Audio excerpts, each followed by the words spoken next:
Então, gente, olha só, Getúlio Vargas, né, vai ficar conhecido como pai dos pobres. Por quê? Porque ele vai ficar do lado das pessoas mais necessitadas, né? A gente sabe aí que numa luta de classes entre patrão e empregados, Getúlio vai se destacar porque ele vai fazer leis protecionistas, leis que vão proteger os trabalhadores. Por exemplo, é nessa época aí, no governo provisório, que vai existir, que vai ser criado o Ministério do Trabalho, para, né, dizimir ali conflitos entre patrões e empregados, principalmente vai ser benéfico para os empregados. Outra questão importante, olha só, lei dos 2/3. O que significa essa lei? Né, vou citar agora alguns exemplos de leis trabalhistas. É uma lei de nacionalização do trabalho, ou seja, uma valorização da mão de obra nacional. As empresas, elas deveriam ter no mínimo 2/3 de trabalhadores brasileiros. Então, uma valorização aí dos trabalhadores brasileiros, ok?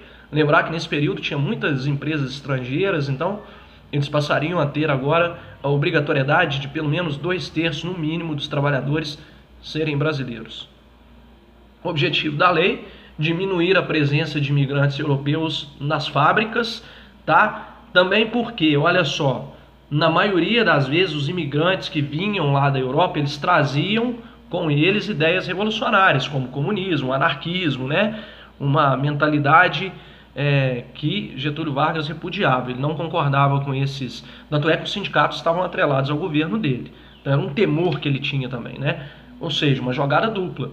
Evitar que críticas fossem feitas ao governo dele, que revoluções fossem feitas, e ao mesmo tempo ele iria ganhando aí o apoio da população. É nesse período também que vai surgir, né, vai ser criada a carteira profissional de trabalho, uma segurança para os trabalhadores. Regulamentação do trabalho feminino e do trabalho noturno, ou seja, quem trabalhar à noite vai ganhar um adicional noturno, né? As mulheres vão cada vez mais aí ser inseridas no mercado de trabalho, né? Ganhando igual aos homens, isso tudo através de lei. A carteira de trabalho, gente, por exemplo, ela vai propiciar, nós vamos ver lá na frente, férias remuneradas, né? Um descanso semanal, isso tudo não era regulamentado em lei. Então, olha só, estabelecimento de 8 horas diárias de trabalho. O excedente disso, se passasse das 8 horas, o trabalhador poderia receber isso em dinheiro, seria calculado ali quantas horas a mais ele trabalhou. Então, fazendo uma conta simples, 8 vezes 5, 40. Então, 40 horas semanais. E aí, se passasse disso, eles iriam receber um adicional, né, em forma de dinheiro, ou esse adicional viria convertido em folga, ok?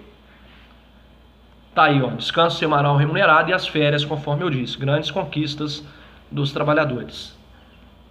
Bom, mas nem tudo são flores, nem tudo estava bem para Getúlio Vargas. Vai haver uma revolução constitucionalista em São Paulo no ano de 1932.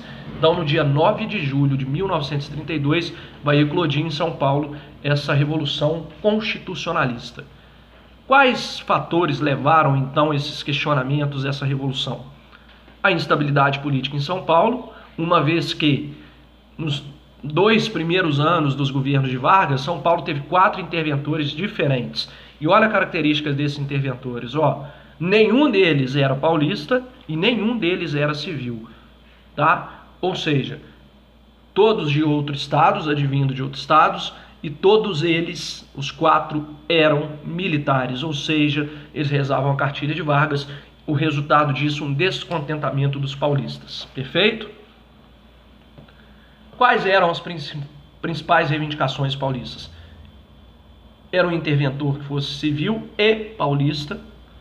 Eles desejavam a elaboração de uma nova Constituição, além de eleições presidenciais, uma vez que Vargas tinha que já ter feito isso na visão dos paulistas e de muitos críticos do governo há muito tempo. Se o governo é provisório a gente pensa que está o quê?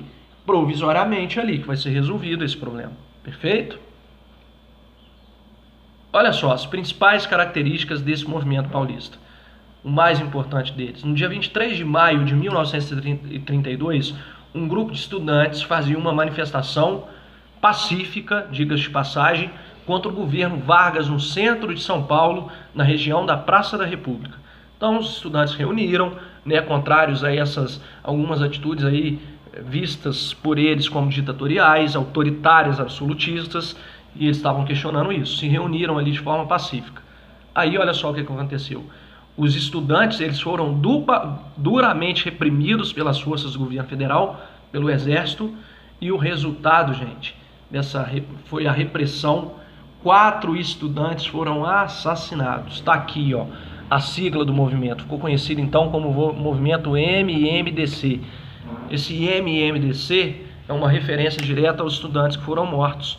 Nós vamos ver aí o nome deles, ó. Tá aí, 23 de maio de 32, né? 9 de julho de 32, ó. O Miragaia, o Drauzio, o Martins e o Camargo.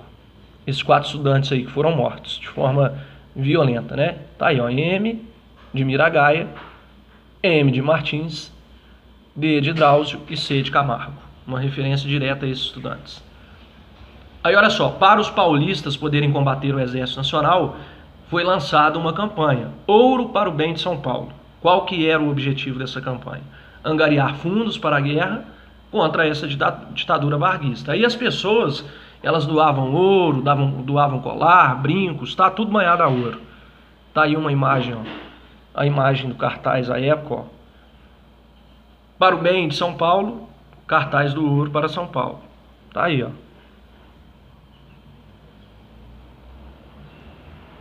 E aí, gente, após 3 meses de revolução, os paulistas eles não vão resistir. O saldo vai ser o seguinte: 2.200 mortos, vitória militar do governo federal, portanto.